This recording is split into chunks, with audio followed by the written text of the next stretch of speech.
Հարգելի հետևորդներ, ընտրություններից հետո Հայաստանի հասարակական, քաղաքական շրջանակները ակտիվորեն քննարկում են բնականաբար ընտրությունների արդյունքները եւ հնարավոր սցենարները ու այդտեղ գլխավոր հարցերից մեկը, որ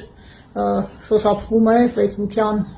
ակտիվի շրջանում, դա այն հարցն է, թե արդյոք ուժեղ Հայաստանը որպես ընդդիմության լոկոմոտիվ պիտի վերցնի կամ չվերցնի մանդատները,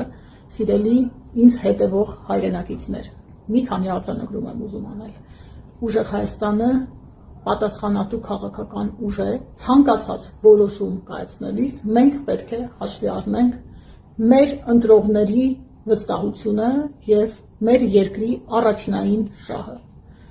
Մյուս արձանագրումը, այս ընտրությունները ընթացել են տոտալ խախտումներով։ Խախտումները արձանագրվել են ոչ միայն բուն քվեարկության օրը, այլև ամբողջ նախընտրական շրջանում։ Վարչական ապարատը եւ քրեական գործիքակազմը տոտալ կիրառվել է եւ մեր քաղաքական ուժի նկատմամբ զանգվածային հետապնդումների ալիք է եղել։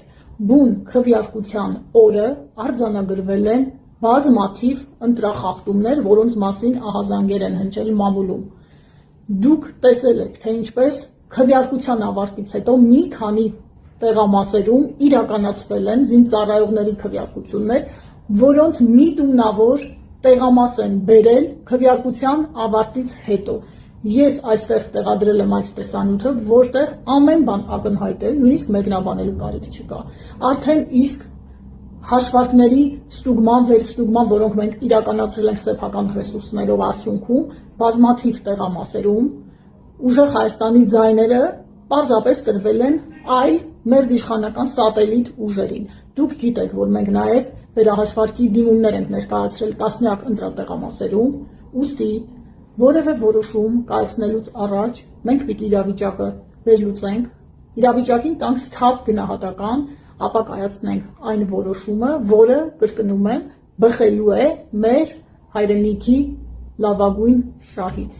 Սա ուզում եմ արձանագրել եւ այս տեսանյութով ինձ հետևող մեր հայրենակիցներին հավաստիացնել, սիրելի հայրենակիցներ, մենք շնորհակալ ենք մեզ վստահված շուրջ 350,000 ձայներին, քվեներին, մենք մեր հայրենակիցների կողքին ենք լինելու եւ չենք